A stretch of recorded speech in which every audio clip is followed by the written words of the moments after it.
नमस्कार, स्वागत है आपका हमारे प्रोग्राम हिंदी में विज्ञान संचार पर चर्चा में।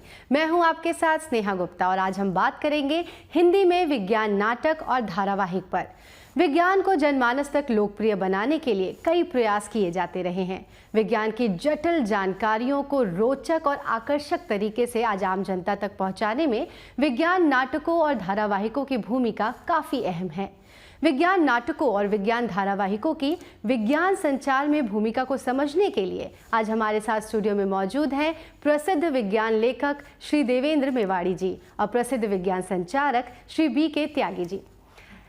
चर्चा की शुरुआत हम मेवाड़ी जी आपसे करते हैं। सबसे पहले तो यही जानना चाहूँगी कि जो ये विज्ञान से जुड़े नाटक हैं या नाटक जो हैं वो इनकी शुरुआत कैसे हुई, इनका विकास कैसे हुआ?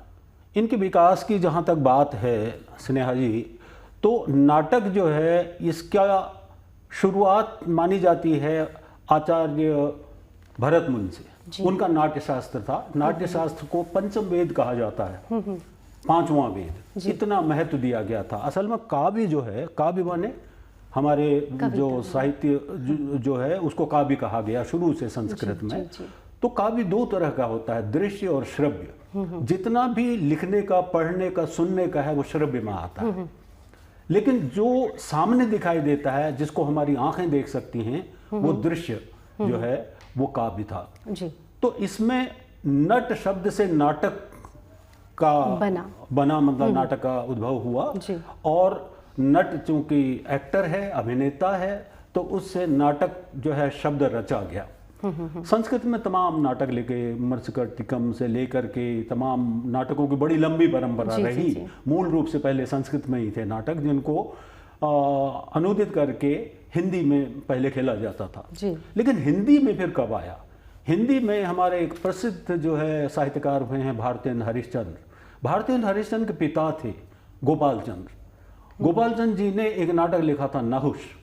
नहुष को हिंदी का पहला नाटक माना जाता है, एक पूर्ण नाटक। और उसके बाद जो है नाटकों की परंपरा चली। फिर भारतेंदु ने तो खैर कम से कम 18 नाटक लिखे, जिनमें से 10 उनके मौलिक नाटक थे। अच्छा। उन्होंने बांग्ला में भी लिखा, उन्होंने अंग्रेजी में भी अनुवाद हुआ, उनका और भाषाओं में भी हुआ। और उसमें से बड़ा प्रसिद्ध जो है अंधेर नगरी, चौपट राजा, भारत दूत दिशा वगैरह वो सब कुछ है। बाद में प्रसाद आए और ये सब। इस तरह से एक लंबी परंपरा हमारे यहाँ है। लेकिन जहाँ तक विज्ञान की बात है, तो विज्ञान के आज भी जब हम विज्ञान के नाटकों की बात करते हैं तो सबसे पहले ब्रेख्त का नाम सामने आता है। बर्टोल्ट ब्रेख्त जो है वो जर्मन जो है नाटककार और कवि और लेखक थे। तो उनका नाटक जो है लाइफ ऑफ गैलीलियो, या आगे चल के अमेरिका में वो केवल गैलीलियो कहलाया। तो गैलीलियो नाटक सारे दुनिया भर में मेरे ख्याल से हजारों बार खेला गया है और तमाम वर्षों में खेला गया है। और उन्होंने एक नाट्य परंपरा ही नई शुरू की जो इपिक ड्रामा कहलाता था। इपिक ड्रामा उनसे शुरू हुआ। अब गैलीलियो पर और उसके साथ जो है गैलीलियो के माध्यम से उन्होंने जो प्रगतिशील जो है सोच था उसको आगे बढ़ाने के लिए वो एक दिशा दी। इसी तरह से आइंस्टाइन पर एक नाटक लिखा गया, जिसको कैनेडियन नाटककार थे गैब्रियल इमैनुअल, उन्होंने आइंस्टाइन लिखा। आइंस्टाइन भी दुनिया में तमाम जगहों में खेला जाता है, जिसमें आइंस्टाइन के जीवन के माध्यम से बहुत कुछ कहने की कोशिश की गई है। लेकिन हमारे यहाँ हिंदी में जब हम देखते हैं कि हमारे यहाँ भी क्या इस तरह का कोई नाटक है, तो एक अकेले प्रताप सहगल, डॉक्टर प्रताप सहगल हैं जो दिल्ली यूनिवर्सिटी में पढ़ाते थे, अब रिटायर हो गए हैं। उनका एक नाटक है अन्वेषक। अच्छा। अन्वेषक एकमात्र नाटक है जो आर्यभट्ट के जीवन पर जो है आधारित है। और उन्होंने भी उस समय के समाज की स्थिति, और बुद्धगुप्त उसमें राजा हैं, बुद्धगुप्त के समय का। कब लिखा गया था ये तो कई साल हो गए हैं उनको, बहुत साल हो गए, और कम से कम 100-150 उसके जो है मंचन हो चुके हैं। अभी हाल में ही दिल्ली में भी उसका मंचन हुआ है। और उसके माध्यम से उन्होंने पूरे समाज का एक दृश्य सामने रखने के लिए, और विज्ञान इसलिए कह रहा हूं क्योंकि आर्यभट्ट जैसे हमारे यहाँ किसी वैज्ञानिक के जीवन पर नाटक आया नहीं, वैज्ञानिक के जीवन पर, प्राचीन वैज्ञानिक की, तो उसमें आर्यभट्ट आए और आर्यभट्ट के माध्यम से उस समय का पूरा चित्रण किया गया। साथ में ये बताने की कोशिश की गई कि जो एक वैज्ञानिक होता है उसकी दृष्टि सत्यान्वेषी की होती है, वो सत्य की खोज करता है और वो संदेश समाज को जाना चाहिए। इस दृष्टि से उनका अन्वेषक नाटक बहुत महत्वपूर्ण नाटक है। जी। त्यागी जी, यहाँ मैं आपसे जानना चाहूँगी कि आप विज्ञान संचारक हैं, आकाशवाणी से भी जुड़े रहे हैं, तो कोई भी धारावाहिक प्रोग्राम या नाटक बनाते वक्त उसके संकल्पना से लेकर प्रसारण तक आपकी क्या भूमिका रहती है? भूमिका के तौर पे एज अ संचारक अगर मैं बात करूं तो सबसे पहले कि जो भी विषय वस्तु हम उठाते हैं विज्ञान का, उसमें सबसे बड़ा चैलेंज ये आता है कि उसको किस तरीके से आम आदमी तक पहुंचाया जाए और आम आदमी उस सब्जेक्ट से, उस विषय से अपने आप को एक जुड़ा हुआ पाए कि हाँ मेरा भी कुछ इससे लेना देना है, और उसके बावजूद उसको उस तरीके से प्रस्तुत किया जाए कि वो जो विषय वस्तु जिसके बारे में हम बात कर रहे हैं वो एक हमारे आम जीवन का हिस्सा है। हम ये नहीं कहेंगे कि मैंने विज्ञान पढ़ा नहीं तो मेरा इससे कुछ लेना देना नहीं है। अगर हम देखें कि आज की तारीख में हमारे ज़िंदगी का कोई भी ऐसा पहलू नहीं है जो विज्ञान से नहीं जुड़ा हुआ, तो इसलिए हर आदमी को मैं कहता हूँ कि एक विज्ञान की एक न्यूनतम जानकारी ज़रूरी है और उसी के लिए हम लोग काम भी कर रहे हैं। तो एक विषय हम उठाते हैं जिसमें जैव विविधता यानी कि बायोडाइवर्सिटी की बात थी कि 2003 में एक नया एक्ट आया था और उस वक़्त ये हुआ कि भारत एक ऐसा देश है जो बहुत ही कहें कि बहुत ही रिच है जैव विविधता के संदर्भ में, तो और बहुत सारी चीज़ें ऐसी हैं कि वो अभी तक हम जान नहीं पाए हैं। तो वो जैव विविधता है क्या आम आदमी के लिए और उसकी क्या उपयोगिता हमारे लिए है और आज की तारीख में क्या खतरे उसके ऊपर मंडरा रहे हैं और भारत में और कहें कि पूरे विश्व में उसके लिए क्या हमने कदम उठाए हैं। तो ये सारी बातों का समावेश करके 26 कड़ियों के एक कहें रेडियो धारावाहिक की जो है वो परिकल्पना की गई, जिसमें जो सबसे पहली बात आई कि अब इसको जैव विविधता अगर हम कहेंगे तो ये बड़ा किताबी विषय हो जाता है। तो बात आती है कि इसका जो है टाइटल क्या रखा जाए। फिर ये क्योंकि विज्ञान नाटक तो कहें कि मूल रूप से कहानी है जिसको कि हमने पात्रों के जरिए सुनाने की या कहने की कोशिश करी है, तो पात्र कैसे हों और जब हम बात कर रहे हैं कि वो जानकारी आम आदमी तक पहुँचे, वो उससे जुड़ सके, तो पात्र भी हमारे वैसे ही होने चाहिए। उसमें कोई वैज्ञानिक नहीं होगा कि आके आपने धड़ाधड़ जानकारी दे दी तो आपका रेडियो कोई सुनेगा नहीं, आपका कार्यक्रम कोई देखेगा नहीं। तो सबसे पहली बात है कि आम आदमी को जोड़ा जाए कि शीर्षक के द्वारा कि वो ऐसा हो कि उसके बारे में एक सुनते ही एक उत्सुकता जगी कि आखिर है क्या। तो क्योंकि जैव विविधता का मतलब ये है कि जीवन के विभिन्न रूप यानी कि इस धरती पे जीवन के कितने रूप हैं। तो वैसे तो हमारी एक स्क्रिप्चर में लिखा हुआ है कि 84 लाख जो योनियां हैं उसको पार करने के बाद जो है वो मनुष्य की योनि मिलती है। तो यानी कि जो पुराना हमारा ज्ञान है वो कहता है कि 84 किस्म के जो है जीवन के रूप इस दुनिया मतलब इस पृथ्वी पर हैं। और वैज्ञानिकों का भी जो कहें कि जो उन्होंने अनुमान लगाया वो भी यही है कि 55 या 60 लाख के करीब है, जिसमें से 15 या 17 लाख को अभी हमने पहचान पाए हम लोग। तो अब ये था कि जीवन एक है लेकिन उसके रूप अनेक हैं। तो यही टाइटल जो है बड़ा कैची बना कि जीवन एक रूप अनेक। तो जिसमें हमने एक जो बहुत ही तकनीकी मुद्दा था उसका कहीं जिक्र नहीं आया, लेकिन विभिन्न कड़ियों के माध्यम से हमने वो कॉन्सेप्ट जो है कि वो जैव विविधता है क्या, उसको हमारे जीवन में उसका उपयोग क्या है, उसको क्यों बचाना आवश्यक है, क्या खतरे उस पर मंडरा रहे हैं और क्या भारत मनोरंजक तरीके से एक बहुत कॉम्प्लेक्स जो टॉपिक था उसको भी आपने उसमें बता दिया। तो उसमें कई फॉर्मेट जो है कि तरह तरह के फॉर्मेट इस्तेमाल करे गए कि उसमें कुछ स्टॉक कैरेक्टर थे जो हर साल आते, मतलब हर कड़ी में आते थे। कभी कहें कि जो हमारा जैसे मेवाड़ी जी ने बताया कि जो नाटक का शब्द नट नटी वाला जो है, क्योंकि वो एक बहुत पुराना फॉर्मेट है हमारा नाटक का, नट और नटी वाला, जिसमें कि वो बेसिकली एज ए नरेटर काम करते हैं। आपने देखा होगा कि हमारा जो नाट्य शास्त्र की जो परंपरा है उसमें अगर फोक हम थिएटर देखें तो उसमें शुरुआत जो होती है एक प्रेयर से होती है, जिसमें नट और नटी आके ही सबसे पहले शुरुआत करते हैं। तो वो फॉर्मेट भी इस्तेमाल करा। फिर कहें कि एक नाटक का, यानी कि नाटक में नाटक की एक स्कूल में एक प्रतियोगिता है जिसमें एक नाटक है वो दिखाया गया, और कुछ बहुत ही कहें कि ऐसे विषय थे जो जिनको पूर्ण हमने नाटक के रूप में जिसमें कि जैसे कि विज्ञान नाटक जब हम कहते हैं कि उसमें एक प्लॉट है, वो प्लॉट शुरुआत में एक उत्सुकता जगती है और अंत में जब नाटक समाप्त होता है तो उत्सुकता समाप्त हो जाती है।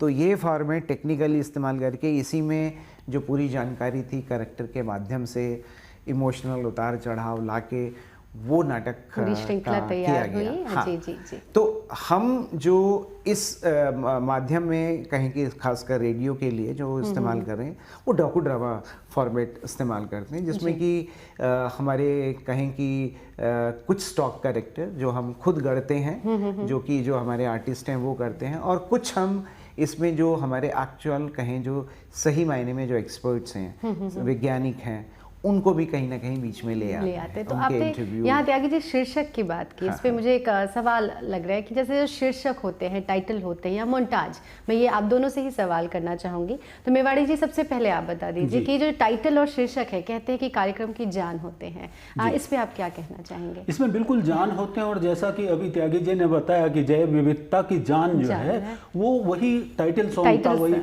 शीर्षक गीत था। आप कहें तो उसकी चंद पंक्तियां मैं सुना दूं। जीवन तेरे रूप नेक, जीवन तेरे रूप नेक, जीवन तेरे रूप नेक, धरती के आंचल में फैले तेरे नाना रूप, जल में थल में और हवा में, साया हो या धूप, कहीं ऊंची पर्वतमाला हिम से ढका हिमाला, कहीं ऊंची पर्वतमाला हिम से ढका हिमाला, ठंडा रेगिस्तान कहीं और तपता रेगिस्तान कहीं, कहीं घने हरे जंगल, कहीं घने हरे जंगल, कहीं भरे गहरे दलदल, तीन तरफ सागर का जल, तीन तरफ सागर का जल,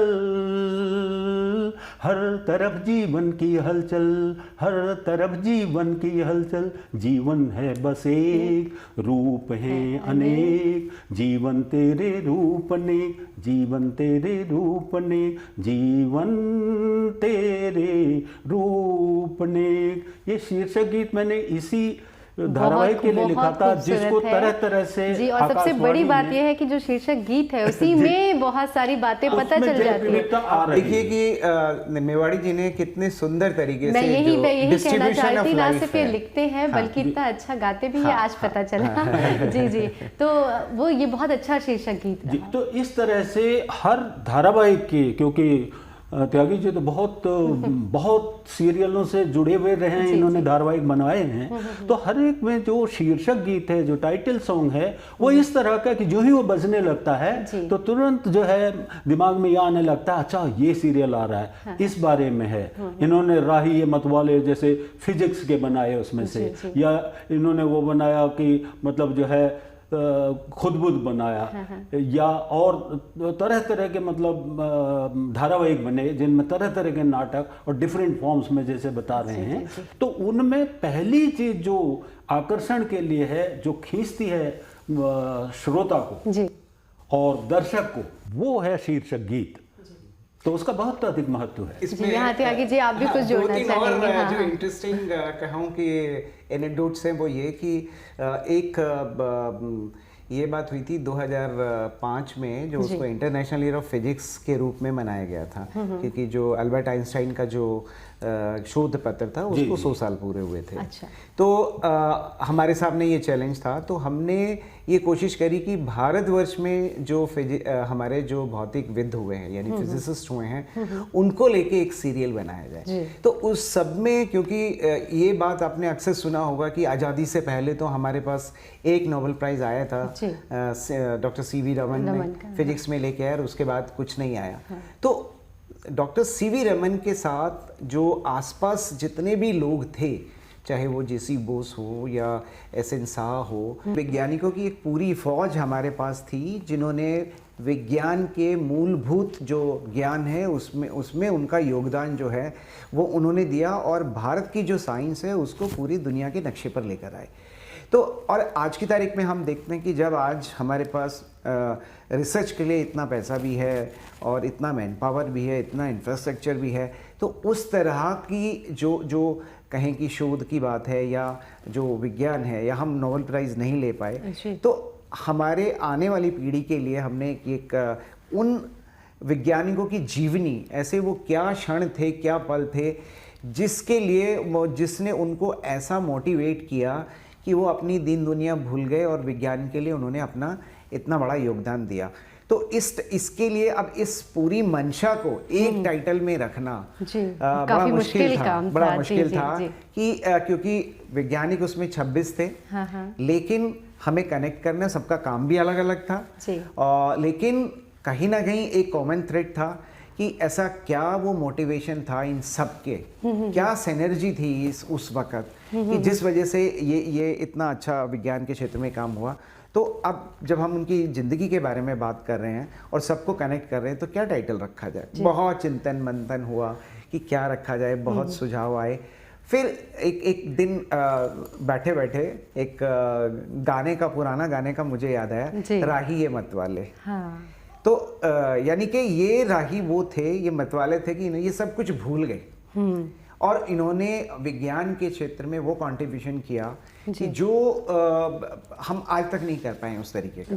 तो उस वजह से एक टाइटल के नाम से ही उसका इतना एक रोचक बन गया और फिर उनकी जीवनियाँ, उनके ज़िंदगी में वो क्या पहलू आए जिस वजह से वो लोगों ने इस क्षेत्र में या विज्ञान के क्षेत्र में काम किया। तो एक ये टाइटल था और दूसरा अभी जो एक बहुत जो रिसेंट हम जिसके ऊपर हमने अभी काम किया था, सस्टेनेबल डेवलपमेंट, जो टिकाऊ विकास की बात है। हम देखते हैं कि अगर आज की तारीख में ये ऐसा मुद्दा है कि अगर हम विकास जो हमारा है या विज्ञान और प्रौद्योगिकी की जो भी डेवलपमेंट, टेक्नोलॉजी की डेवलपमेंट जो भी हो रही है, अगर वो सस्टेनेबल नहीं है, सस्टेनेबल उसके जो है 3 मापदंड हैं कि वो हमारा उसका सामाजिक पक्ष है, आर्थिक पक्ष है और पर्यावरण का पक्ष है। अगर वो कोई भी हम रिसर्च करते हैं या जो भी विकास करते हैं, अगर वो इन 3 मापदंडों पे पूरा खरा नहीं उतरता तो वो कहीं ना कहीं हमें दिक्कत देगा। पर्यावरण के बारे में जैसे आप देख ही रहे हैं, अभी जो इशू हम कहते हैं फेस कर रहे हैं, क्लाइमेट चेंज का है, ग्लोबल वार्मिंग का है, वो इसी वजह से है कि हमने जो विकास का जो मॉडल लिया उसमें इन चीज़ों को ध्यान नहीं रखा। तो और आज ऐसी सिचुएशन आ गई है इस विकास के इस मॉडल से कि ज़िंदगी की जो कहें कि ज़िंदगी के जो अस्तित्व है वही खतरे में आ गया है। तो अब क्या किया जाए, विज्ञान के नज़रिए से क्या किया जाए कि जीवन जो है यूं ही चलता रहे। तो उसका टाइटल रखा फिर हमने चलती रहे जिंदगी। वाह, बहुत तो हाँ, जी। इसमें क्योंकि ये एक मैं कहूँ कि एक बड़ा इनग्रॉसिंग प्रोसेस होता है, एक दिन में या एक दिन की मीटिंग में निकल के नहीं आता। टाइटल रखना बहुत मुश्किल का। इसमें मैं मुझे अचानक याद आया कि इसमें एक जो विश्व का सबसे बड़ा सीरियल माना जाता है मानव का विकास, संयोग से मुझे उससे जुड़ने का मौका मिला। तो उसमें हम लोग महाबलीपुरम में थे, वहाँ एक वर्कशॉप हो रही थी और वहाँ विशेषज्ञ आए हुए थे, सारे एक्सपर्ट आए हुए थे और हम लोग स्क्रिप्ट राइटर्स भी वहाँ पर थे। तो मुझे शुरुआत करने का मौका मिला मैन इन स्पेस, मानव अंतरिक्ष में कैसे गया। तो अब इसकी शुरुआत होनी थी, क्या करूं मैं सोचता रहा। तो फिर ये विचार आया कि जो अंतरिक्ष विज्ञानी आए हुए हैं उनसे मिला जाए। तो वहाँ डॉक्टर पी राधाकृष्णन थे। पी राधाकृष्णन संयोग से वहाँ थे, मैं उनके पास गया, उनसे बात की। मैंने कहा सर इसको कैसे शुरू करना चाहिए, देखिए कहाँ से आता है शीर्षक गीत और कितना उसके बारे में सोचा जाता है कैसे। उन्होंने कहा कि जब आदि मानव रहा होगा, जिस तरह से वो तारों भरे आकाश को देखता होगा, तारों को देखता होगा, ठीक वैसे ही आज हमारे बच्चे देखते हैं। जिन बच्चों के लिए हम ये प्रोग्राम बना रहे हैं, तो क्यों नहीं उन बच्चों की दृष्टि से ही देखा जाए आकाश को और वहाँ से हम शुरू करें। मुझे एकदम आइडिया आया और मैंने फिर उसमें स्कूल के बच्चे और उसके बाद ऐसी सिचुएशन बनाई उसमें, और वो मैं अपनी मैम के साथ गए पिकनिक पर शाम हो जाती है, एक तारा आता है, दो आते हैं, 4-5 तारे आने लगते हैं, चलो चलो देर हो रही, चलते हैं, बच्चे पीछे पड़ जाते हैं, नहीं मैम आप एक गीत सुनाएंगे तब हम चलेंगे। तो तब उसमें वो गाती हैं, नीले आसमान के गाँव में जगमग तारों की छाँव में, वहीं कहीं घर होता अपना, किसी पेड़ की छाँव में, नीले आसमान के गांव में। वो बच्चे खो जाते हैं, उसके बाद बस में बैठ के सब आते हैं। तो ये जो शीर्षक गीत है वो बच्चों को, श्रोताओं को, उनको आकर्षित करता है और विषय से जोड़ देता है। जी जी जी, वही, इसमें विषय भी होना चाहिए, साथ ही साथ आकर्षक होना चाहिए, थोड़ा कैची होना चाहिए। यहाँ मेवाड़ी जी, आपने कई विज्ञान प्रसार के लिए कई नाटक लिखे हुए हैं। एक नाटक आपका काफी पॉपुलर हुआ था, नाटक में विज्ञान। हाँ, इसके बारे में कुछ जी जी जी, पुस्तक है, तो इसके बारे में बताइए। जी, नाटक में विज्ञान प्रसार से ही प्रकाशित हुई है, और उसमें से कई नाटक हैं जिनको त्यागी जी के मार्गदर्शन में जो तैयार हुए हैं, क्योंकि उनको इस तरह से तैयार करवाया गया, उसमें तमाम तरह के हैं। इसमें वैज्ञानिकों की जीवनियां वगैरह भी हैं, इसमें माइक्रोस्कोप भी है जी, इसमें हमारा ब्लड सर्कुलेशन कैसे शरीर में होता है ये भी है,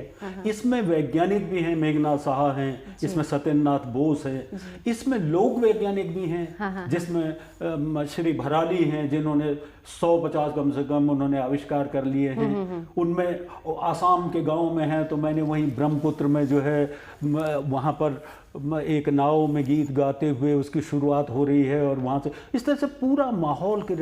एक चीज बताना चाहता हूँ यहाँ मैं आपको कि नाटक के लिए, चाहे वो धारावाहिक हो, चाहे वो एकांकी हो, चाहे फुल लेंथ नाटक हो, हर किसी में कुछ तत्व होते हैं जी। जो एलिमेंट्स हैं जो उस नाटक को नाटक बनाती हैं जी। वो नाटक बनाते हैं। पहली चीज है उसका प्लॉट, थीम क्या है, उसका प्लॉट क्या है, उसका कथानक क्या है। दूसरा है उसमें कैरेक्टराइजेशन, हम उसमें कैरेक्टर्स कौन से डाल रहे हैं, ठीक ऐसे कैरेक्टर्स जो कि उस विषय को स्पष्ट कर दें। तीसरा है उसमें संवाद, कथोपकथन जिसे कहते हैं, संवाद किस तरह से वो संवादों के माध्यम से सामने आएगा, क्योंकि दर्शक तो सुन रहा है या देख रहा है उस तरह से। इसके बाद भाषा शैली, वो भाषा शैली ऐसी हो जो आपके श्रोता हैं, जो आपके दर्शक हैं, वो आपकी बात को समझ रहे हों पूरे उस तरह से। फिर होता है देश काल, जैसे मैंने कहा कि मैंने ब्रह्मपुत्र में नाव पर गीत गाते हुए बनाया, क्योंकि वो व्यक्ति असम का है। अच्छा। तो ये देश काल माने वो वातावरण क्रिएट करना, उस जगह का, उस समय का। लेकिन साइंस में सबसे बड़ी खूबी क्या होती है, साइंस में देश काल हमारी धरती का भी है और देश काल अंतरिक्ष का भी हो सकता है। क्योंकि अगर राकेश शर्मा पर हम बात कर रहे हैं तो वो अंतरिक्ष में है, तो हमारा देश काल उस समय अंतरिक्ष भी होगा। ये हमारे साथ बहुत मतलब जो है बड़ी सुविधा भी है, हम धरती से बाहर भी जा सकते हैं कहीं भी। तो ये जो एलिमेंट्स हैं, ये जो तत्व हैं नाटक के, इनसे पूरा नाटक बुना जाता है। फिर उस नाटक को प्रेजेंट करने के लिए, जैसे अभी त्यागी जी ने कहा कि हम अधिक से अधिक कैसे कि आम आदमी के समझ में आ जाए, कैसे उसको हम प्रस्तुत करें। यही मैं जानना चाहती हूँ। जैसे आपने बताया कि प्लॉट होता है, कैरेक्टर होता है, आपका भाषा शैली और देश काल होता है। यहाँ मैं भाषा शैली के बारे में भी जानना चाहूँगी। आपने रेडियो के लिए कई धारावाहिक बनाए, रेडियो में देखा नहीं जा सकता, तो किस तरह की हमें अपनी बात रखने के लिए किस तरीके से हमें उसकी रचना करनी पड़ती है?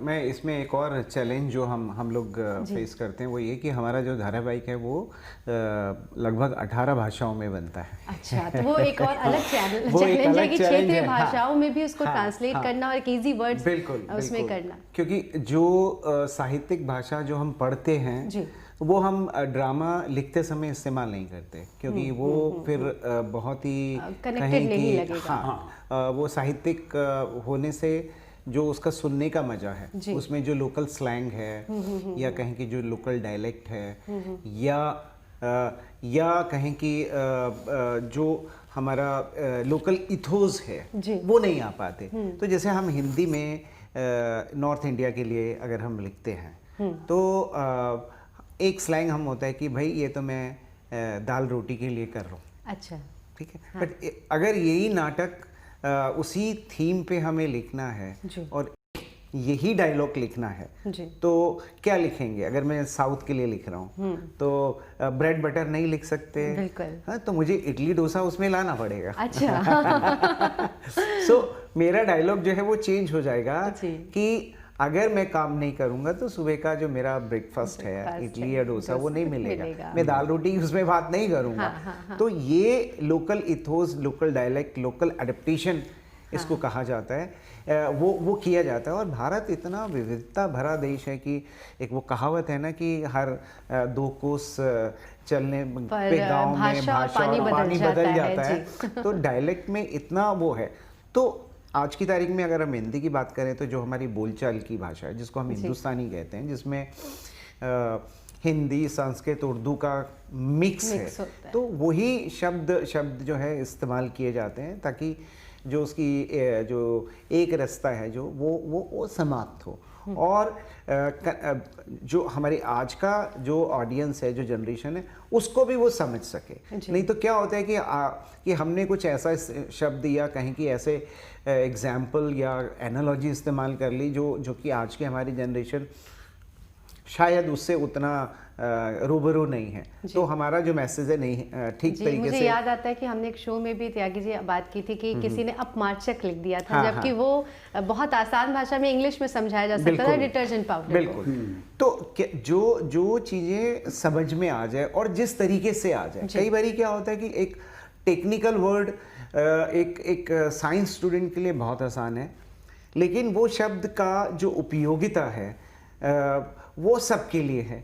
तो मुझे जो उसका जो उपयोग है सबको बताना है। तो एक जैसे मैं उदाहरण लेता हूँ कि एक जो बायोडाइवर्सिटी की हम बात कर रहे थे कि वो बायोडाइवर्सिटी 3 लेवल पे कहते हैं कि हमें होती है। एक उसमें जेनेटिक लेवल पे है, यानी कि एक ही प्रजाति में जो विविधता होती है। जैसे कि हम सब लोग कहें कि एक प्रजाति है होमोसिपियन, बट सब अलग अलग हैं क्योंकि सबका डीएनए अलग अलग है। ठीक इसी तरीके से चावल जो है चावल है, लेकिन भारत में चावल की 50,000 से ज़्यादा प्रजातियां जो है वो प्रचलित हैं। तो अब इसका एग्जाम्पल था, और आपको उस स्क्रिप्ट में, उस नाटक में हास्य भाव की प्रधानता भी रखनी होती है। नहीं तो ताकि मनोरंजक लगे और लोग उससे जुड़े। तो अब ये था कि एक पति पत्नी का कैरेक्टर हमने लिया और पति जी ने कहा कि उनको पकौड़े खाने हैं, तो उसके लिए सब्जी ले आओ। तो वो गोभी ले आए और प्याज ले आए, पालक ले आए, फिर उनको लगा कि बैंगन के भी खाने चाहिए पकौड़े। तो अब वो जब बैंगन की दुकान पे गए तो दुकानदार पूछ रहे, साहब जी कौन से चाहिए? गोल वाला चाहिए, लंबा वाला चाहिए, या भरवा बना, मतलब वो जो छोटा है वो चाहिए? देन इससे कि ये तो मुझे पता नहीं। जी। तो वो वापस आके घर पूछ रहे हैं, या वो जो उसको लगा कि यही दे दे। तो वाइफ बोल रही है, क्या इसके पकोड़े, लंबे बैंगन के पकोड़े खाओगे? पकोड़े तो गोल बैंगन के बनते हैं। जी। तो वो इम्पोर्टेंस कि ठीक इसी तरीके से कि अगर एक ही चीज कि इतनी वैरायटी हमें नेचर ने दी है, विविधता है, तो हर एक का अलग उपयोग है। कि हमें अगर बिरयानी बनानी है तो बासमती लेना पड़ेगा, बासमती ही लेना पड़ेगा। छोटे चावलों से काम नहीं चलेगा। और अगर उसको नॉर्मली दाल के साथ खाना है तो बासमती चावल खाने के साथ मजा नहीं आएगा। जी। तो किसी भी तरीके के विज्ञान से जुड़े धारावाहिक और नाटक बनाते वक्त हमें प्लॉट, कैरेक्टर, भाषा शैली, साथ साथ देश काल का तो ध्यान रखना ही पड़ता है। साथ ही ये भी ध्यान रखना पड़ता है कि ये भाषा शैली मनोरंजक हो, लोगों को आकर्षित कर सके। फिलहाल यहाँ रुकेंगे एक छोटे से ब्रेक के लिए। ब्रेक के बाद जानेंगे कि विज्ञान से जुड़े जो धारावाहिक और नाटक होते हैं उनमें क्या अंतर है। फिलहाल एक छोटा सा ब्रेक।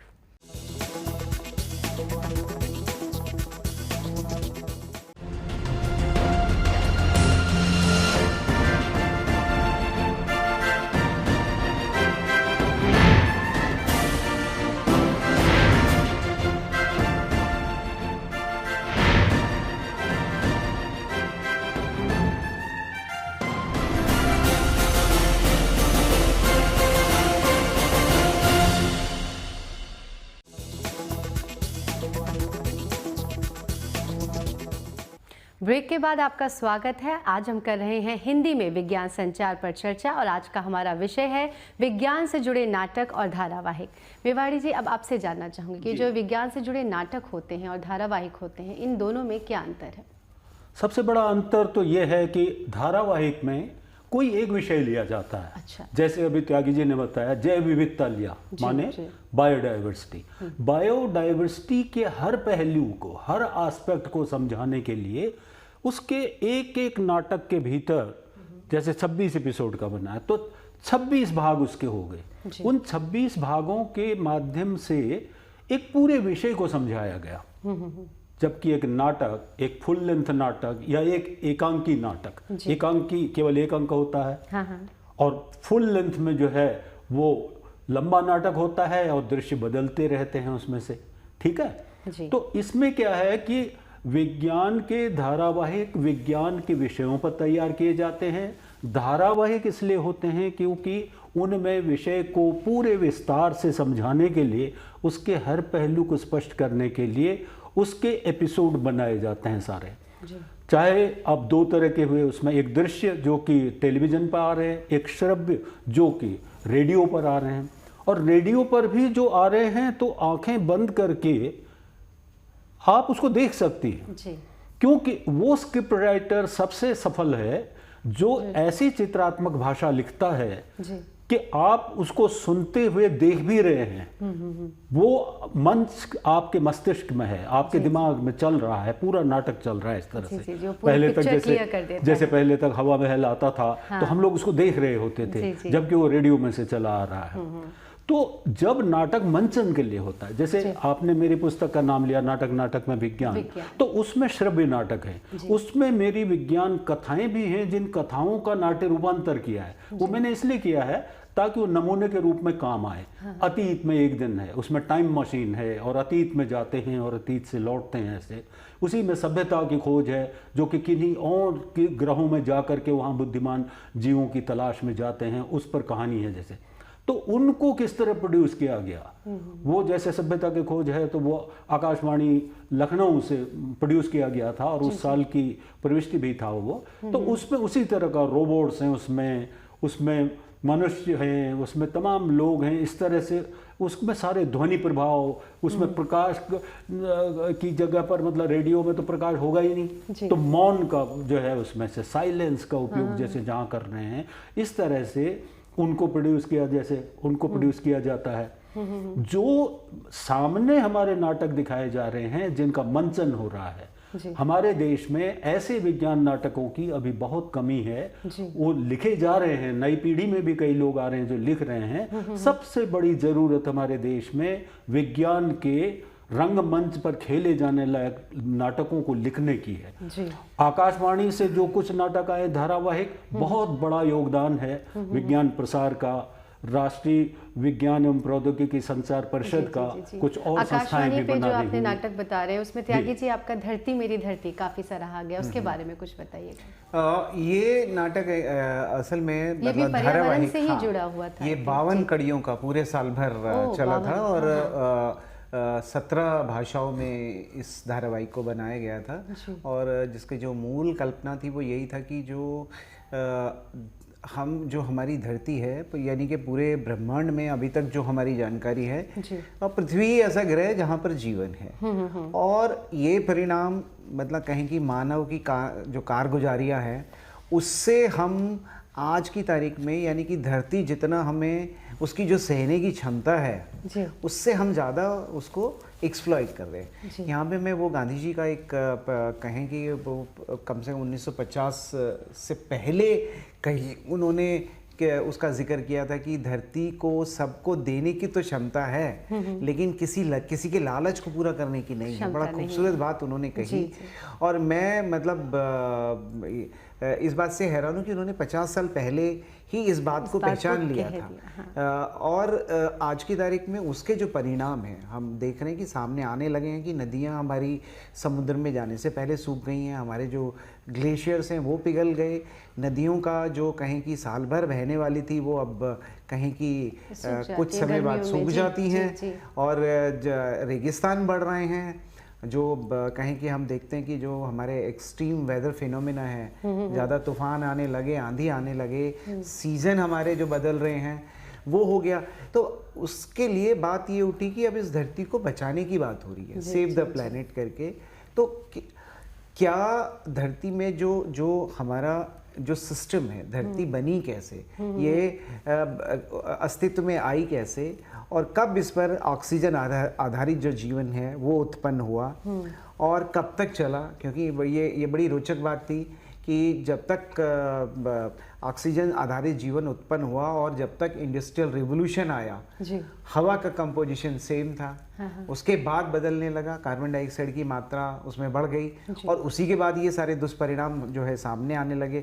फिर हम देखते हैं कि जो हमारा एनर्जी का जो कंजम्पशन पैटर्न है जी। वो बिल्कुल बदल गया। जितने आप अमीर उतनी ज़्यादा एनर्जी का इस्तेमाल करते हैं और जो एनर्जी है जो उसका जो कहीं की जो मूल रूप है वो कार्बन है। कार्बन को जला के ही हम एनर्जी प्राप्त कर रहे हैं और वो कार्बन जो प्रकृति ने कहीं कि अपने सीने में छुपा रखा था वो हम बाहर ले आए कोयले के फॉर्म में या पेट्रोल के फॉर्म में, जिसे हमने कहा ये हमारी साइंटिफिक अचीवमेंट है और आज उसके दुष्परिणाम हमारे सामने आ रहे हैं। तो और उसी के साथ मतलब जैसे प्लास्टिक का भी था कि प्लास्टिक जब जब मॉलिक्यूल को जब इसका उसको इन्वेंट किया गया था, बनाया गया था, उस टाइम उसको नोबेल प्राइज दिया गया उस वैज्ञानिक को। लेकिन अब ये प्लास्टिक और आज हम देख रहे हैं उसमें हमारे सामने है। तो पृथ्वी के उत्पत्ति से लेकर आज के हालात तक जो स्थितियां हैं, चाहे वो उसका जो एक फिजिकल प्रोसेस है, भौतिक कहें कि उसका आवरण है, सीजन कैसे बनते हैं, जीवन कैसा है, पृथ्वी पे जीवन कहाँ कहाँ है, किस किस रूप में कहें कि उसका जो डिस्ट्रीब्यूशन है, तो वो सारी बातों को लेते हुए हमने एक इसको पूरे 52 कड़ियों में इसको बनाया। और इसमें ये रहता है कि कुछ विषय ऐसे होते हैं कि जो हम उसमें कड़ियों में कवर नहीं कर पाते, तो बीच बीच में कहें कि एक इंटरेक्टिव एपिसोड होता था 6 या 7 एपिसोड के बाद, जिसमें कि एक वैज्ञानिक उस विषय से संबंधित वैज्ञानिक को हमने स्टूडियो में बुलाया। जो बात है नाटक के माध्यम से नहीं कही गई, तो उसमें हमने उनको कुछ एक एडिशनल मटेरियल रिटन फॉर्म में भी हमारे जो श्रोता हैं, जिन लोगों ने हमारे साथ अपना रजिस्ट्रेशन करवाया था, उनको भेजा गया। और बीच बीच में उनके पत्रों के आधार पर जो सवाल उन्होंने पूछे उनका जवाब देने के लिए हमने उस विषय वस्तु से संबंधित वैज्ञानिक को स्टूडियो में बुलाया और उनके पत्रों के जवाब दिए। सेशन होते थे बिल्कुल बिल्कुल। तो इस तरीके से वो पूरा जो धारावाहिक था उसको 52 से मतलब 52 या 53 कड़ियों में उसको कहीं उसका विस्तार किया गया था, जो हर हफ्ते रविवार के दिन सुबह हिंदी में और शाम को अंग्रेजी में, और इसी तरीके से 17 अन्य भाषाओं में ऑल इंडिया केंद्रों से, जो जिनकी संख्या मुझे लगता है शायद 117 थी, वहां से प्रसारित पूरा प्रसारित हुआ जी। तो लोगों तक काफी विज्ञान की जानकारियां इसके जरिए पहुंची जी। यहाँ मुझे जो सबसे वो आता था, जैसे कि उसमें एक ये था कि अगर पृथ्वी का जो तापमान है बढ़ जाएगा तो जहाँ पे जो चीज़ पैदा होती है वो वहाँ नहीं होगी। तो कई बारी ऐसे लोगों के पत्र है कि वो बोलते कि मैं यहाँ पे पान लगाने का मेरा बिजनेस है और पान हमारे यहाँ पे पैदा होता है, तो क्या अगर ये बदलाव होगा तो क्या पान की खेती यहाँ बंद होगी? तो मेरा जो काम धंधा है वो तो चौपट हो जाएगा।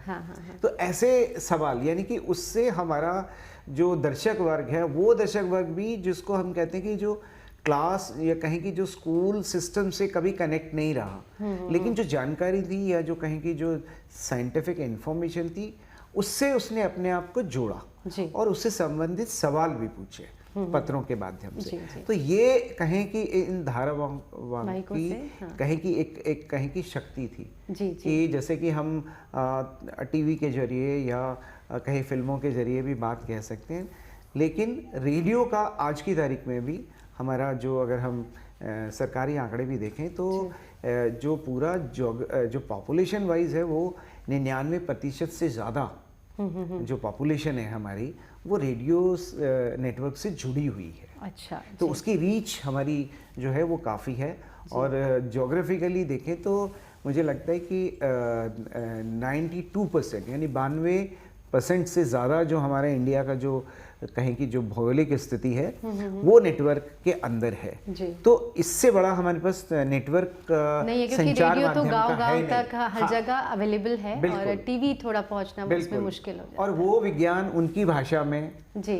उनके नजरिए से नजरिए पहुंच से रहा है। पहुंच रहा है। तो जो कहें कि जो सूचना की जो रिसेप्टिविटी है, यानी उनको ग्रहण जो क्षमता है वो बढ़ जाती है। जी, और उसके रिजल्ट्स हमारे जो फीडबैक, हमारे जो एपिसोड होते हैं या जो फीडबैक मैकेनिज्म है, पत्रों उनसे के पता चल जरिए जाता है कि कितनी ये जानकारियाँ yes, पहुंच रही हैं। तो वो हमारे पास आता रहता है। तो उससे मुझे लगता है कि अभी तक जो प्रयास हुए हैं वो सफल ही हुए हैं। हाँ। जी, तो यहाँ पे मेवाड़ी जी मैं आपसे जानना चाहूँगी कि ये जो विज्ञान से जुड़े नाटक बनते हैं उनको किस तरह से दिखाया जाना चाहिए कि लोगों को विज्ञान से संबंधित जो जानकारियाँ हैं वो ज़्यादा से ज़्यादा मिल सके। सबसे बड़ी बात तो यह है कि टेलीविज़न पे अधिक से अधिक जो है विज्ञान के सीरियल बनने चाहिए। जी, क्या लगता है आपको कि अभी कुछ कमी है? बहुत कमी है।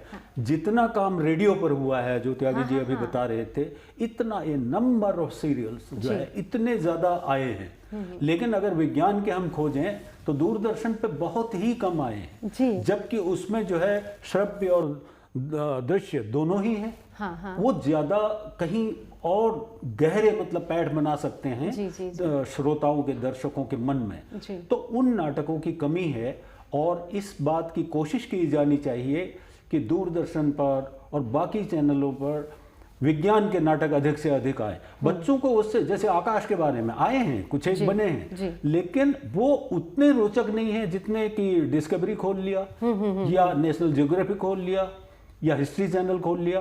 तो वो जो बच्चे इस तरह पब्लिक स्कूल्स में पढ़ रहे हैं, अंग्रेजी समझ सकते हैं उतनी, तो वो उसको देख लेते हैं। अन्यथा भी अन्य बच्चे भी देखते हैं कि इसमें बहुत चीज़ें हैं जो कि उनको रोचक लगती हैं, भाषा जितनी भी समझ में आ रही हो। अगर हम उसी तरह से अच्छे सीरियल हिंदी में बना करके टेलीविज़न पर देंगे तो वो बहुत प्रभावी होगा। दूसरी रही बात, रेडियो पर तो बहुत ही प्रशंसनीय कार्य हो रहा है।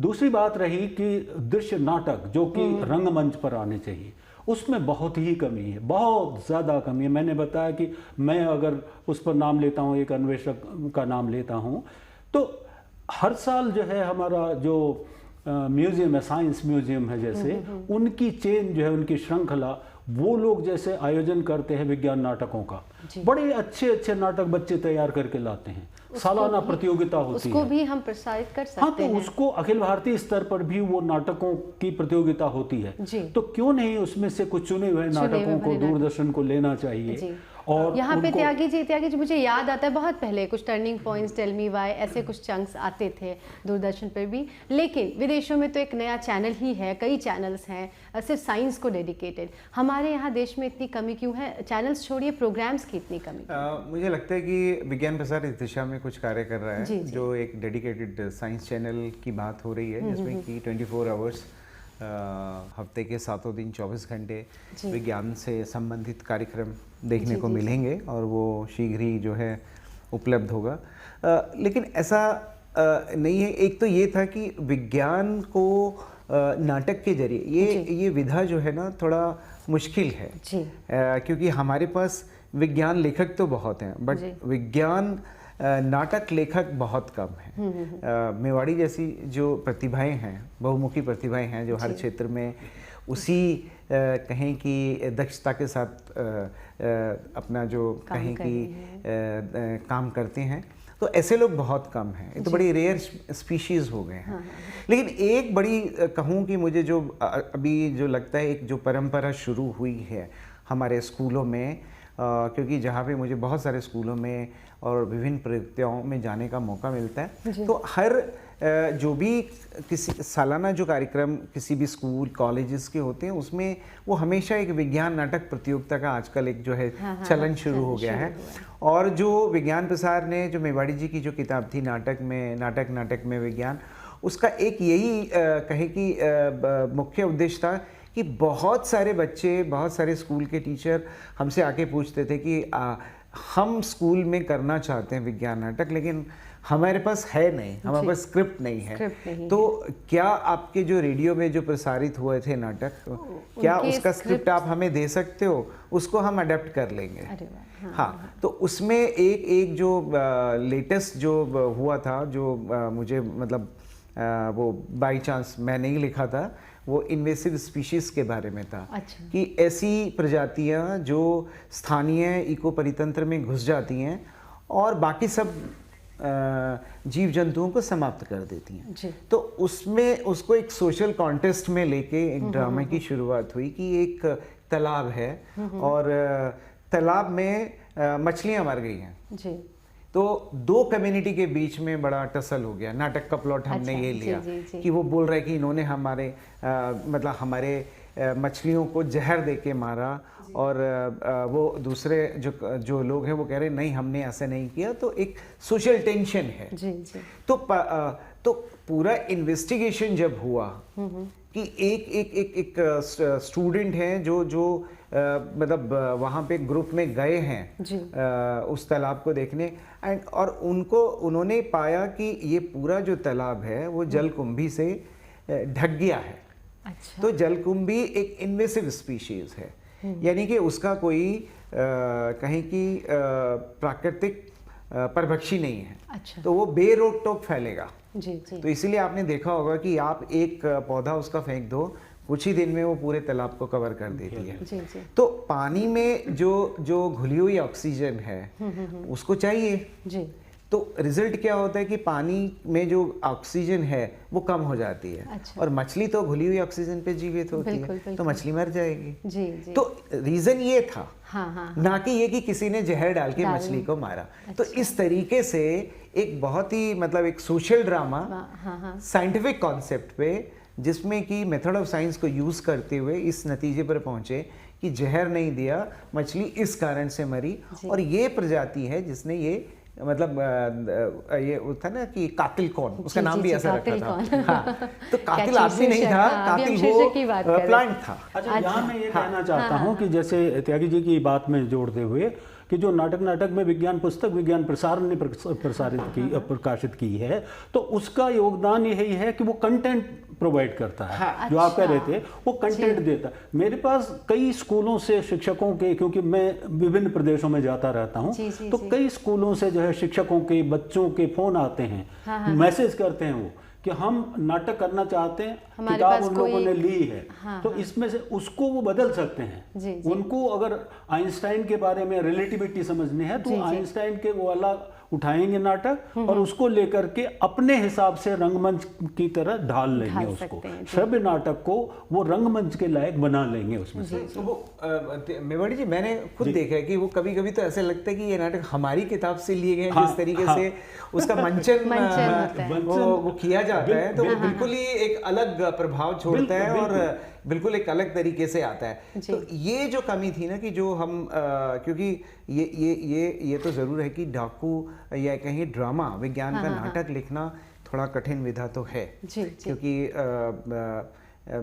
जो जैसा मैं कह रहा हूँ कि मेवाड़ी जी के बारे में कि ये इनका कहीं की जो साहित्य पे भी उतना ही इनकी लेखनी उतनी कहीं की ताकतवर है जितनी कि विज्ञान को लेकर है। तो साहित्य और विज्ञान को मिलाना बहुत कम लोगों का, मैं कहूँ कि ये होता है क्या, एक काबिलियत बहुत कम काबिलियत होती है। तो मेवाड़ी जी ने अपनी उस काबिलियत का वो जो पुस्तक है उसमें पूरा इस्तेमाल करा है। उसको अगर मैं अगर उससे विज्ञान हटा दूं तो नाटक करने से भी उतना ही विज्ञान जो है संचार उससे होगा। जरूरी नहीं है, लेकिन क्योंकि विज्ञान प्रसार विज्ञान संचार के लिए काम करता है तो इसलिए उसको क्वालिफाई करना थोड़ा ज़रूरी था। और जैसा कि जो डिमांड थी जो स्कूलों से या कॉलेजेस से या जो टीचर से आती थी कि हमें विज्ञान के नाटक चाहिए, तो उनको ढूंढने में सहूलियत हो जाती है कि हाँ एक ऐसी पुस्तक है और ये सोर्स है, ये यहाँ से मिल जाएगा। जब लोकार्पण किया था तो उसमें नेशनल स्कूल ऑफ ड्रामा के एक उसके प्रोफेसर आए हुए थे, उनका यही कहना था कि हम बाकी विषयों में नाटक तैयार कर लेते हैं लेकिन विज्ञान में हाथ नहीं लगाते हैं। सबसे बड़ी बात ये होगी कि अब इस पुस्तक से हमें कंटेंट मिल जाएगा जी। तो नाटक में विज्ञान उनके लिए बड़ी सुविधा हो गई है जी। किसी भी तरह की विज्ञान से जुड़े नाटक को बनाने के लिए मेवाड़ी जी की जो किताब किताब है नाटक में विज्ञान, उससे काफ़ी स्क्रिप्ट्स मिल जाती हैं, सुविधा होती है स्कूल के बच्चों को। तो यहाँ फिलहाल एक रुकते हैं एक छोटे से ब्रेक के लिए। ब्रेक के बाद भी हमारी ये चर्चा जारी रहेगी।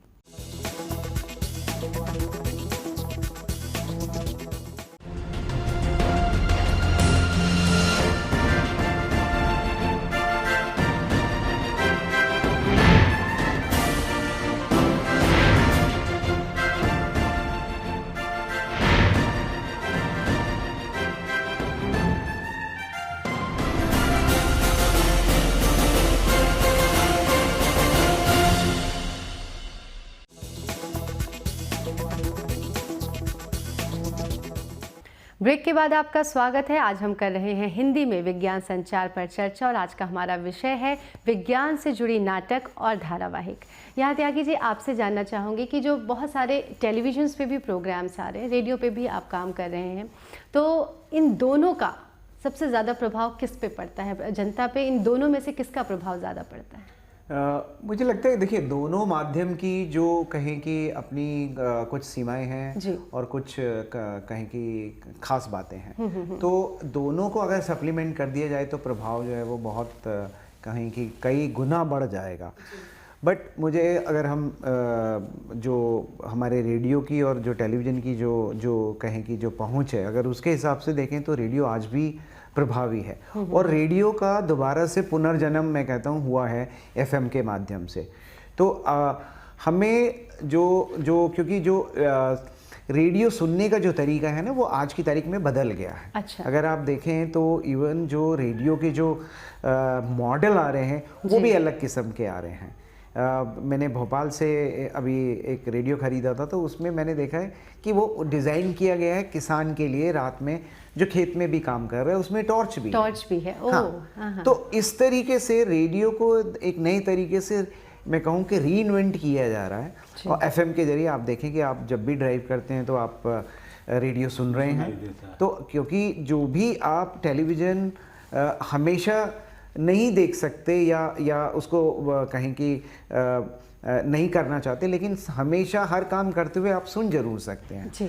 तो उस हिसाब से मुझे लगता है कि रेडियो ज़्यादा प्रभावी माध्यम है। और दूसरा, और इसका एक और जो हमारी कहें कि लर्निंग फैकल्टीज़ या जो कहें कि जैसे इमेजिनेटिंग पावर का है, उस पर भी बहुत मैं कहता हूँ कि दोनों में मुझे बहुत पर्सनल लेवल पे बहुत प्रभावी जो है वो रेडियो लगता है। अच्छा। क्योंकि आप देखिए कि जब हम टीवी देखते हैं, मान लीजिए मैं एक एग्जांपल देता हूँ क्रिकेट मैच का, क्योंकि यही ऐसा एक गेम है जिसको लेके हम बहुत ऑब्सेस्ड हैं। अब अगर हम रेडियो पे उसकी कमेंट्री सुनते हैं या टीवी पे डायरेक्टली देखते हैं, तो जब हम रेडियो पे सुनते हैं तो हम हमारा जो कहीं इमेजिनेशन है उसके साथ साथ चल रहा होता है। ठीक है। और जो शब्द हमारे कानों में जा रहे हैं उसी के अनुसार हमारी जो कल्पना है वो रूप लेती है। बिल्कुल। जैसा कि कहा कि कोई भी अच्छे एक लेखक या कहें कि जो कहें कि उपन्यासकार होता है, अगर वो अपने शब्दों से उस चित्र को उभार दे तो वो एक बहुत बड़ी बात होती है। तो रेडियो यानी शब्दों में रेडियो के माध्यम से ये एक टेस्ट भी होता है, और जो सुनने वाला है उसकी कल्पना के घोड़े भी जो हैं वो दौड़ते हैं। जब हम टीवी देखते हैं, मैं खासकर ये बात बच्चों के परिप्रेक्ष्य में कह रहा हूँ, तो उसमें हमारा जो इमेजिनेशन है, मतलब उस सोच से आगे जाने की उसमें टीवी में है कि जो आपको दिखाया जा रहा है आप पहले से ही देख रहे हैं, वो अल्टीमेट रियलिटी हो जाता है। तो मेरे लिए वो मुझे लगता है कि रेडियो का जो माध्यम है वो ज़्यादा मुझे प्रभावी लगता है। उसके साथ क्योंकि हमारी एक और फैकल्टी इमेजिनेशन की डेवलप होती है जो टीवी के साथ नहीं होती। जी। यहाँ मेवाड़ी जी, टीवी की भी बात कर लेते हैं कि टीवी के लिए आपने कई कार्यक्रम लिखे हुए हैं। धूमकेतु कार्यक्रम काफी सराहा गया, ये स्पेस रिलेटेड प्रोग्राम। धूमकेतु असल में वो एक डॉक्यूमेंट्री थी। अच्छा। और जो आपने कहा दूरदर्शन के लिए लिखे हुए हैं, तो जैसे उसमें मैंने फसलों पर मैं कार्यक्रम देता था। जी। नई बात नया चलन, लखनऊ दूरदर्शन से प्रसारित होता था। तो उस पर कोई कहानी सुनाते हैं, मैं अचानक जो है जेब में से निकाल देता, पता लगा आलू आ गया, और मैं आलू के बारे में सारी बात, कितना उसका मनुष्य के इतिहास के साथ साथ हमारी तमाम फसलों का भी उतना ही बड़ा इतिहास है, जो हमें मिली कैसे आखिर करके, बहुत ही रोचक इतिहास है उनका। तो इस तरह से मैंने उसको किया। इसके अलावा 60-70 एपिसोड मैंने साइंस न्यूज़ के किए, जी जी। उनके बारे में भी लिखा। ये तो सब हुआ। जहाँ तक धूमकेतु की बात आपने कही तो वो बहुत मज़ेदार बात है, आपको बताऊं मैं। हाँ, बिल्कुल। एक बार मुझे फ़ोन आया और बहुत ही प्रसिद्ध और सम्मानीय जो है फिल्मकार थे अरुण कौल साहब, अब वो नहीं हैं। उनका फ़ोन आया कि आप क्या हमारे लिए कॉमेट पे एक पटकथा लिख सकते हैं, स्क्रिप्ट लिख सकते हैं। मैंने सर मैं इससे पहले आपसे मिलना चाहूँगा और बात करना चाहूँगा। अच्छा। क्या आप 1 घंटा दे सकेंगे कि हम बात करेंगे? कह लगे हाँ आप आइए, बहुत खुशी होगी। मैंने कहा उसमें क्या होगा कि मैं समझना चाहूँगा कि आप क्या चाहते हैं और आप मुझे देख करके ये देखें कि क्या आपके काम को मैं कर सकता हूँ या नहीं, तो हम एक दूसरे को ऐसे जज करेंगे। जी। ठीक हो गया। मैं उनके पास गया, बातचीत की। उन्होंने कहा कि कॉमेट की स्क्रिप्ट लिखनी हमने कोशिश की थी लेकिन वो नहीं हुई थी। मुझे नहीं पता था किसके लिए लिखा रहे। तो मैंने उनसे कहा कि पहली बात ये है कि आप कॉमेट पे एक डॉक्यूमेंट्री बनाएंगे। जी। एक यूएस में बनी है, अमेरिका में एक डॉक्यूमेंट्री बनी है, एक फ्रांस में बनी है, एक रूस में बनी है, एक जापान में बनी है। तो आपकी डॉक्यूमेंट्री में और उन डॉक्यूमेंट्रीज में क्या अंतर होगा, क्या फर्क होगा? उसमें कॉमेट का एक जो है हेड, न्यूक्लियस और टेल उसमें भी होगी, सिर, जटा और पूंछ जो है, और उसमें ये जो है डर्टी आइस बॉल है और कैसे इस पर पूंछ बनी, क्या बनी, ये सब कुछ तो वही है। तो फिर वो कहने लगे, फिर मैंने कहा कि फिर वही बात है कि अगर हम ये कर लेते हैं कि एक अपनी धरती की हम एक भारतीय डॉक्यूमेंट्री बनाते हैं तो वो हो सकता है। अच्छा। कहने लगे भारतीय कैसे बनेगी? लेकिन मैंने कहा वो बनेगी अगर गोधूल की बेला में सूर्यास्त हो रहा है और उसके बाद धीरे धीरे जो है एक तारा निकलता है, फिर दूसरा तारा निकलता है और आसमान धीरे धीरे तारों से भरने लगता है और सब कुछ कायनात में जो है पूरे हमारे ब्रह्मांड में जो है सब कुछ एक नियम, डिसिप्लिन में चल रहा है। लेकिन एक नियम को तोड़ता हुआ कोई अचानक एक कॉमेट चला आता है। तो ये कॉमेट चला आया और हम उसमें देखते हैं, और मैं अथर्ववेद की एक प्रार्थना श्लोक बोलना चाहता हूँ कि हे उल्काओं, हे हमारी उल्काओं से और धूमकेतु से रक्षा करो। ये उसमें प्रार्थना आ रही है। माने हमारे पूर्वजों ने देखा होगा। हाँ। फिर मैं बराह मिहिर को उसकी बृहद संहिता में देखता हूँ कि उसमें अथ केतु चारा अध्याय एक पूरा अध्याय लिखा हुआ है जो कि केतुओं पर लिखा है। केतु माने वही ध्वज, वही धूमकेतु, वो आ रहा है। उसके बाद कहते हैं कि लोडार झील जो है महाराष्ट्र में, वो शायद धूमकेतु या उल्का के टकराने से बनी। तो मैं लोडार झील की बात करना चाहूँगा उसमें। और उसी में 1910 में जब हेली धूमकेतु आया था तो हमारे राष्ट्र कवि सुब्रमण्यम भारती ने एक कविता लिखी थी कि हे हेली, तुम जब पिछली बार आए थे तो हमारा देश सोने की चिड़िया कहलाता था, इस बार तुम मेरे देश के लिए क्या संदेश लाए हो। अब ये तमाम चीजें हैं। मैंने कहा कि ये तो हमें भारतीय संदर्भ दे रही हैं सारी, और इनमें इन भारतीय संदर्भों से हम लोग लेंगे और उसके बाद हम लोगों ने उसको काम को आगे बढ़ाया।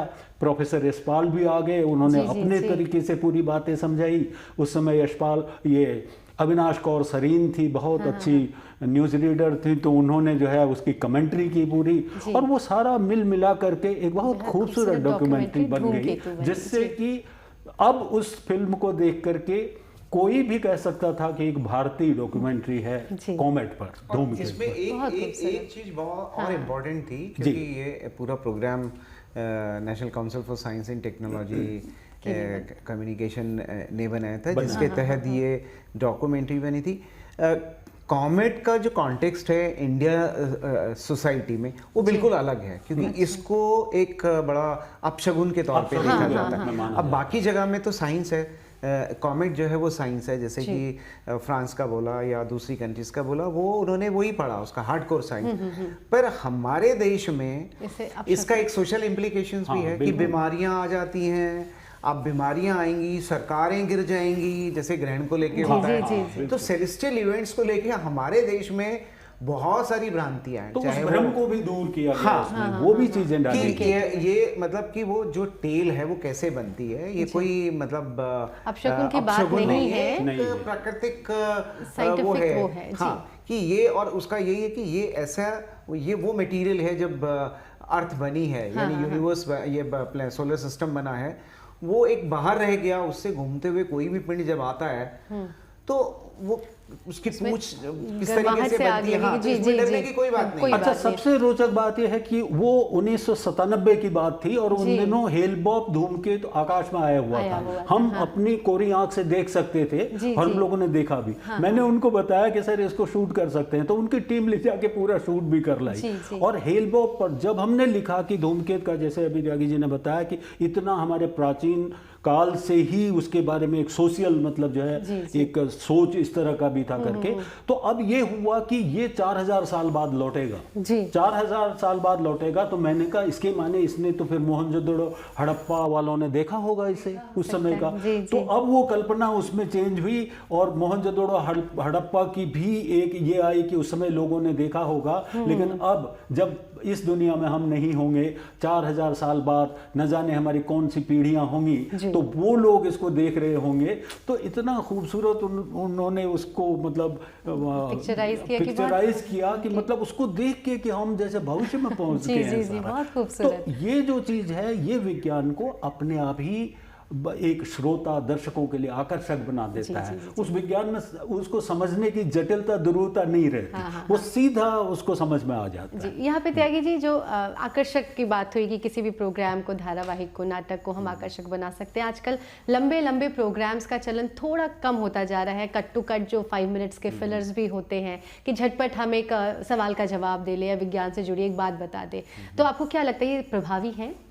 नहीं, इसमें बिल्कुल बिल्कुल, क्योंकि जैसे समय के साथ, जैसे मैंने कहा रेडियो में जो हमारी श्रोताओं की जो आदतें हैं वो बदल रही हैं रेडियो सुनने की, ठीक उसी तरीके से जो हमारे कहें कि दृश्य माध्यम वाले जो भी माध्यम हैं, वहाँ पर भी हम जो फिल्मों को आप देखें तो वो भी छोटी होती जा रही हैं। पहले 3 घंटे, 3.5 घंटे, 4 घंटे की फिल्में होती थी, लेकिन अब 1 घंटा 20 मिनट 35 मिनट से ज़्यादा की कोई फिल्म होती है तो उसको छोटा किया जाता है।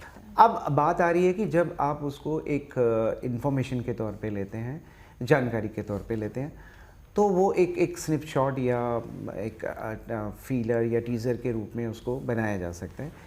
जिसका कि एग्जांपल मैं अगर आपको दूं तो जो एडवर्टीजमेंट है, सबसे ज़्यादा क्रिएटिव मुझे कई बारी वही लगते हैं कि इतनी छोटी से उसमें 30 सेकंड्स के अंदर पूरी बात बता देते हैं। बिल्कुल करना पड़ेगा, लेकिन उसके सिर्फ वही नहीं, उसके साथ, क्योंकि ये एक ऑनगोइंग प्रोसेस है। कुछ लोग, हर आदमी की जो जानने की जो प्रवृत्ति है या उसकी जो ज़रूरत है वो अलग अलग हो सकती है।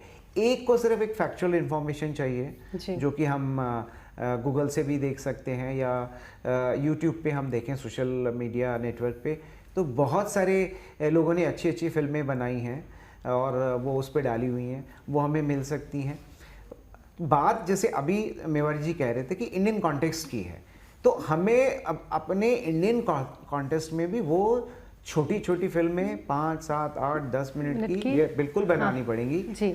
लेकिन जब हम गहन विज्ञान के लोकप्रियकरण या संचार की बात करते हैं, तब उसके लिए वो अल्टरनेटिव नहीं है। वो शुरुआती हो सकता है, इंटरेस्ट जगाने के लिए हो सकता है, लेकिन उसके साथ हमें मैं कहूँ कि ये जो प्रवृत्ति हमारे आज की जनरेशन की है उसके हिसाब से हमें करना होगा। शुरू में इंटरेस्ट जगाने के लिए ये छोटी फिल्में बिल्कुल हमें सहायता करेंगी, लेकिन जो हमारी दूसरा जो रास्ता है उसको भी हमें छोड़ना नहीं, वो भी कंटिन्यू रहेगा। जी यहाँ पे चर्चा खत्म करने से पहले एक आखिरी सवाल आप दोनों से ही। सबसे पहले मेवाड़ी जी आप बताएं कि अब इस क्षेत्र में और क्या प्रयास करने चाहिए, किस तरीके से और धारावाहिक और नाटक बनाने चाहिए, क्या प्रयास हो कि लोगों तक ज़्यादा से ज़्यादा जानकारियाँ पहुँचे? वही बात दोहराऊंगा कि हमें अधिक से अधिक विज्ञान नाटकों पर, विज्ञान धारावाहिकों पर जोर देना चाहिए। हमें विभिन्न चैनलों पर विज्ञान की दृष्टि से चीज़ों को देखने की कोशिश करनी चाहिए और ऐसे विषय हमने लेने चाहिए, क्योंकि आजकल क्या होता है, बहस करने के लिए कई तरह के लोग आ जाते हैं जिसमें से सब कंफ्यूजन हो जाता है। बिल्कुल, सूर्य ग्रहण हो रहा है, चंद्र ग्रहण हो रहा है, तो उसमें भी इतनी तरह की बातें हो जाती हैं जो आम श्रोता या दर्शक कई बार अलग एंगल से भी उसको दिखाया जाता है कि आपकी राशियों पर क्या, इसके बजाय के हिसाब से, इसके बजाय हमें वैज्ञानिक दृष्टिकोण रखना चाहिए। वो तमाम अंधविश्वास अंधविश्वास कुरीतियां वो दूर तभी हो सकती हैं जबकि एक वैज्ञानिक दृष्टि दी जाए। अगर उसमें इस तरह के प्रोग्राम होते रहेंगे तो समाज में वो अंधेरा दूर नहीं होगा जो अंधविश्वासों का है। उसको दूर करने के लिए बेहद ज़रूरी है कि हम नए धारावाहिक बनाएं, अधिक से अधिक बनाएं जो विज्ञान की दृष्टि से। एक बात त्यागी जी ने बहुत इंपॉर्टेंट कही थी अभी कि जो बच्चा टेलीविजन देख रहा है, पर्दे पर देख रहा है, वर्चुअल रियलिटी बन जाता है। मैं बिल्कुल सहमत हूं इस बात से, क्योंकि वो बच्चा सोच रहा है जो बारिश हो रही है, जो कोहरा आ रहा है, जो फूल दिख रहा है, जो तितली दिख रही है, वो उसी को असलियत माने हुए है। तो बहुत बड़ा धोखा अपने आप को दे रहा है। वो बारिश में नहाया ही नहीं है, उसने बारिश का आनंद नहीं लिया है, उसने तितली को छुआ नहीं है, उसने फूल को, उसकी मुलायमियत को नहीं देखा है, उसने चिड़ियों को उड़ते हुए नहीं देखा है। पर्दे पे ही देखा। उसको देखने के लिए जरूरी है कि वो प्रकृति में आए, वो सामने आए, खुद से महसूस करे। इसलिए उसको असलियत में दिखा करके तब जाके बताना चाहिए ताकि वो प्रेरित हो और उन चीजों को जाकर के देखने की एक जिज्ञासा उसके मन में जागे। तो ये इसलिए साइंस के प्रोग्राम्स को बढ़ाया जाना चाहिए। और रेडियो में बहुत कुछ काम हो रहा है और भी बढ़ सकता है। उसमें तो तमाम नाटक इस तरह के और भी झलकियां भी आती है, नाटक, रूपक, इसके अलावा धारावाहिक बहुत काफी आते रहे। लेकिन दूरदर्शन को निश्चित रूप से इस दिशा में और अधिक काम करना चाहिए। जी, यही सवाल आपसे। और एक और चीज मैं जोड़ना चाहूंगी, क्या कोई टाइम स्लॉट भी होना चाहिए कि बच्चे स्कूल से आए तो इस वक्त ज्यादा दिखाए जाए चाहिए? बिल्कुल बिल्कुल, क्योंकि संडे का दिन भी हो सकता अभी है। हमारा जो इसमें दो चीजें हैं। एक तो ये कि विज्ञान को नाटक के जरिए पेश करना थोड़ा एक कहें कि थोड़ा मुश्किल विधा तो है, क्योंकि हमारे पास बहुत ज़्यादा लेखक नहीं है। जब भी हम किसी भी भाषा में उसको लिखने की शुरुआत करते हैं तो एक पहली कठिनाई यही आती है कि साहित्य का और विज्ञान का संगम कैसे किया जाए कि जो बात निकले वो है तो विज्ञान की, लेकिन जो सुन रहा है उसको ऐसा ना लगे कि उसको पढ़ाया जा रहा है या ज्ञान दिया जा रहा है। क्योंकि आज की तारीख में जो हमारा कम्युनिकेशन की जो थ्योरीज हैं उसमें मीडिएशन वाला कॉन्सेप्ट हम देखते हैं थोड़ा कम होता जा रहा है। ज़्यादा से ज़्यादा बात हो रही है कि भाई ज्ञान नहीं बांटना है, तो हमें कोरिलेट करके बताना है। तो उस तरीके के विज्ञान लेखक हमें चाहिए, विकसित करने पड़ेंगे। उसके लिए पूरा ट्रेनिंग प्रोग्राम मुझे लगता है कि इनका एक कार्यशालाओं के जरिए या जो यूनिवर्सिटी में कोर्सेज हैं उनके जरिए और विज्ञान लेखक जो विज्ञान को अलग विधाओं में जो हमारे जिसके साथ हम नाटक को जैसे मनोरंजन के साथ जोड़कर देखते हैं वो विधा में लिख सके। और दूसरा यही है कि क्योंकि हमारा कहें कि परंपरागत रूप से हमारा रेडियो टेलीविज़न कहीं ना कहीं एक मनोरंजन के माध्यम के रूप में जुड़ा हुआ है। तो उसको अगर स्कूल से आप आए हैं और फिर पढ़ाने के आपको बोला जाए कि अब रेडियो के जरिए पढ़ाई करो तो बड़ा मुश्किल हो जाएगा। उसको एक मनोरंजक तरीके से पेश किया बिल्कुल बिल्कुल, खेल खेल में विज्ञान कहा जा सकता है। तो वो उस तरीके से करना पड़ेगा कि मुझे लगता है हमने यहाँ बैठे बैठे के और शीर्षक ले लिया है नए नाटक का। जी, तो वो हमें मतलब इनडायरेक्ट तरीके से जो विज्ञान है उसकी जो कहते हैं वो क्या शुगर कोटेड पिल के रूप में देना पड़ेगा, जिसमें डायरेक्टली ये ना हो कि हम विज्ञान की बात कर रहे हैं। उसमें यही है कि उनके लिए उनके जीवन से जुड़ी बात कुछ हम कर रहे हैं, और जब वो इस तरीके से होगा उसकी उपयोगिता लगेगी तो प्रोग्राम जो है वो अपने आप सुना जाएगा। और बिल्कुल मैं क्योंकि माध्यम मनोरंजन से जुड़ा हुआ है तो जो उसका कहें कि जो मनोरंजन की जो उसमें डोज रहेगी वो हमेशा ज़्यादा रहेगी। तो आज हमने जाना कि विज्ञान से जुड़े कार्यक्रम, नाटक, धारावाहिक लोगों तक मनोरंजन के साथ साथ विज्ञान संबंधी जानकारियां पहुंचाने में कितने कारगर हैं। इनके द्वारा विज्ञान की जटिल बातें भी बड़ी आसानी से लोगों को दिखाया और समझाया जा सकता है, जिससे लोगों में विज्ञान की समझ बढ़ सके। त्यागी जी, मेवाड़ी जी, आप हमारे शो में आए, इतनी सारी जानकारियाँ दी, इसके लिए बहुत बहुत शुक्रिया। तो उम्मीद करते हैं कि विज्ञान नाटकों और प्रोग्राम से जुड़ा हमारा ये प्रोग्राम आपको पसंद आया होगा। अपना फीडबैक हमें feedback@indiascience.in पर ज़रूर दीजिएगा। अगली बार एक नए विषय के साथ आपसे मुलाकात होगी। तब तक के लिए मुझे दीजिए इजाज़त। नमस्कार।